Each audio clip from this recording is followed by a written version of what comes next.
So I have a question for you. Do you really think Gunther Steiner is the star of Drive to Survive? Comment down below, I would love to know, because I personally think he deserves an Oscar. Hi guys, and welcome back to my channel. Today I have for you another episode on A Girl Talks Formula 1. We know about the drivers, we know about the teams, but today I'm going to be talking to you about another star of the show, the team principals. So today we are going to be knowing the story of the Formula 1 team principals. Let's start by how they ended on constructor standings in 2020. So we are going to be starting with, well, Formula 1 team principal hottie Toto Wolff from the Mercedes team. He started out as a driver in 1992 in Formula Ford. In 2009, he bought 16% of the Williams shares and joined as director. Then, in 2013, he joined Mercedes, bought shares, and became the team principal. You're gonna start noticing how a lot of the team principals actually used to be drivers themselves. And in the case of Toto Wolff, he is like the man behind Mercedes, probably the man behind the Formula 1. In this case, I mean, he bought shares in 2 teams already, and Mercedes has been on top ever since he became the team principal in 2013. There has not been a year they have not won the championship. Will 2021 be the first year for them not to win? Because they didn't do that great on preseason testing because they don't have the DAS system anymore. Well, regardless, this is not too bad for someone who used to be a candle seller, is it? Moving on to Christian Horner from Red Bull. He started racing in karts and won the Renault Scholarship in 1991. He then founded the Arden team in Formula 3000 in 1997. He then retired in 1999 and he hired Victor Maslov and Mark Goossens for FIA's Formula 3000 when he was only 25 years old. They later on took 5 victories. He quit in 2004 and then Red Bull bought Jaguar Racing Team. In 2005, he was appointed Red Bull's team principal, being the youngest team principal in history of the Formula 1 and also the youngest team principal to have ever won a victory with his team with Sebastian Vettel when he was only 36 years old. Christian Horner, of course, not Sebastian Vettel. Maybe that's the reason why he's trying so hard to make Max Verstappen the youngest world champion ever. Because he was the youngest team principal, so it's like the young and young combination. Who knows? Up next, we have Andrea Slone from McLaren. He worked in the BMW Formula 1 team from 2000 to 2009.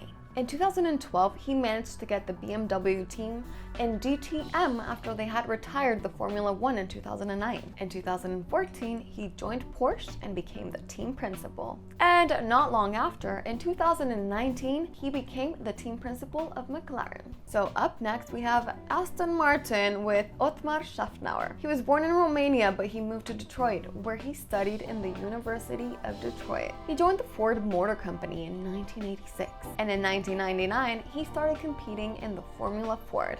Another driver. Then he joined the British American Racing as operations director in 1998. In 2001, he joined Honda in the Formula 1. He then launched Soft Power in 2009. He founded it and launched it. This is actually the official app of the Formula 1 used for synchronization and positioning. And it was in that same year when he joined Force India as a team principal and has been there ever since with Aston Martin and Racing Point. And who knows if it's going to become a next team later on. Up next, after Cyril Abiteboul mysteriously quit Renault, Marcin Budowski came in to replace him as Alpine's new team principal. In 2001, he was an aerodynamicist for Prost GP. Then in 2007, he joined McLaren in the same position. In 2014, he became the Formula 1's sporting and technical coordinator. Then in 2017, he became the head of the Formula 1 technical department. And in 2021,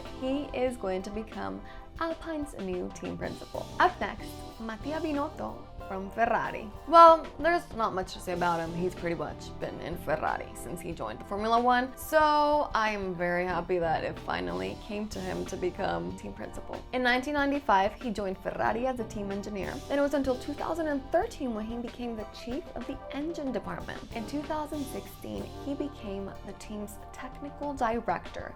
And it was in 2019 when he was awarded as a team principal. Up next, we have Franz Tost with AlphaTauri, which is my favorite livery of this season. In 1983, he became Austria's Formula Ford champion, and then he joined the Formula 3. He studied college right after. But in 1993, he joined Will Webber Management and started racing for them at the beginning. But then he became Ralf Schumacher's manager. Both of them together moved to the Formula One in 2000, and he then moved to BMW as track operations manager. Ever since 2006, he became Toro Rosso's principal, which is now known as AlphaTauri. I mean, the story of the Formula One team principals is just so much more interesting than we'd actually think. Then we have Frederic Vass for Alfa Romeo. There's quite a lot of story from him, so be patient because it's gonna take a while. In 1996, he founded the ASM team, in which he won the French Formula 3 championship in association with Renault. Then in 1998, he won the Formula 3 Euro Series in association with Mercedes. This he won with James Green. And then from 2004 to 2007, he won the same series with Lewis Hamilton, Paul di Resta, and Romain Grosjean. Then it was in 2004 when he decided to create another team, the ART Grand Prix team, which has won the GP2, GP3, and the Formula 3. And then, check this out, in 2013, he got approved to build the Formula E's chassis. In 2016, he joined Renault Sport as team principal, and then since 2017, he was assigned as Sauber's team principal, now known as Alfa Romeo. The star of the show, Guenther Steiner in the Haas team. He was a son of a butcher, so he's come a long way since his beginnings. He started as a mechanic in the World Rally Championships. And then in 2001, he joined Jaguar as managing director. When Red Bull bought the Jaguar team, they actually wanted to keep Gunther in the team. So in 2005, he became managing director.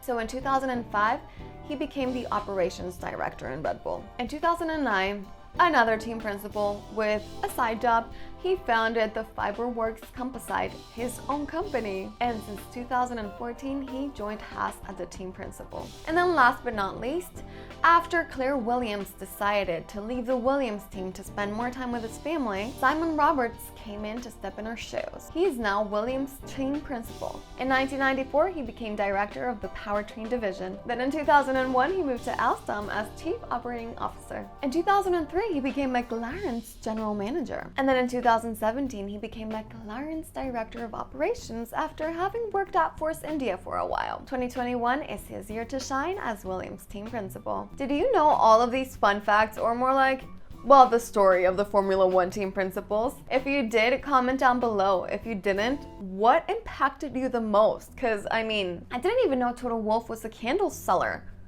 Christian Horner, a driver. He created his own teams. What was the most impressive fact for you?